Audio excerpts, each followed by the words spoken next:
Hey everybody, my name is Average and welcome back to another Nuxt full stack web development video. It's been a little bit since I've done one of these, a few days, but I've been playing Battlefield, so forgive me. Anyway, so let's start up our site and see where we're at with it. This is just generally going to be a housekeeping kind of video where we make some minor improvements to the authorization. So let's see where we left off. Okay, so we are left with something that looks like this. I believe we have logins working. I don't know what I use. Test user 2 and password. I don't know. If I am logging in, it's not working. I could have swore this was working. Okay, you have to refresh. I see. Okay, so we're gonna fix that. Also, I want to clean up things inside of the Navbar. Yes, okay, so we're doing this result user as any as user. So this is disgusting, first of all. This is absolutely just atrocious. The fact that we have to cast this to an any and then we have to cast it as a user is just bad. We don't want to be doing this. So we're going to take our user right here and we're going to call this JWTUserInfo, JSON Web Token User Info. We're going to create it as a type. So we actually make a new folder, and this is going to be interesting. I don't think we've done this before. Yeah, no, we haven't. So create a new folder in your root. Obviously not your actual root. You want it inside of the Nuxt app, call it shared, and inside of here we're going to call the folder types, like so. Okay, and then inside of this folder we're going to just create a new file and we're going to call it JWTUserInfo.ts. And basically what the shared folder does is you can have types, you can have utils, you can have just random stuff in there, and they will be auto imported to both the server and the client. So we need to export our interface, make it publicly accessible, and then we can replace this with a JWT user info. We're going to need to run the Nuxt server again so that it can build this kind of auto compilation behavior because it is a new folder, and every time you make a new directory that it expects stuff and will auto import from, you need to restart Nuxt, it seems. So now that we have a type that we no longer are creating in the navigation bar, which was bad that we were doing it like that to begin with, we are going to make this mess a little bit nicer to work with. So we're going to go to our verifyToken.post here, and we are going to take our user, but we're going to cast it to a JWT user info like so, because that's what we're expecting here. That's what we're expecting to receive. So we can now save this. And if we go back to our navigation bar, we no longer need almost any of this because it's already the type that we expect. As you can see, we now have ID and username. So we can just do this now. And that's really nice without all the casting.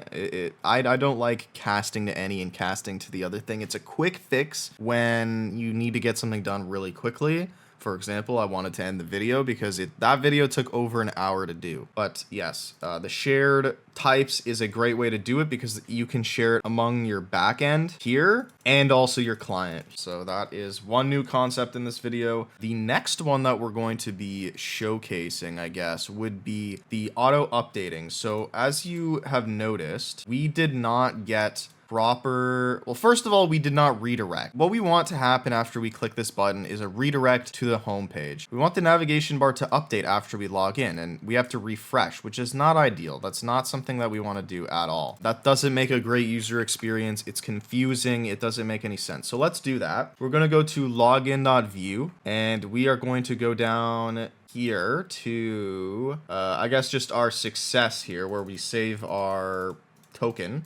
And we're actually going to make this a false statement. And the reason why is because I do not like this if-else stuff very much. I think it's a lot cleaner if we just do this and then we just return, because this is the main path that we're actually going to want to carry on with anyway. If this doesn't happen, we can just submit this error message and return, and we don't need to have an if else. I like keeping things not nested. The less nesting, the cleaner the code, in my opinion. So that's the way we're going to do it. Next, we're going to be redirecting the user from the login page to the home page because they're now logged in. You can use a very simple method to do this. We just need to use navigateTo, and then we can do a path inside of navigateTo. We pass it in, And then we also await this navigateTo as well. So there we go. Now this will make us navigate to the home page. Okay, and next up, we want to get our navigation bar refreshing. Now, to do this,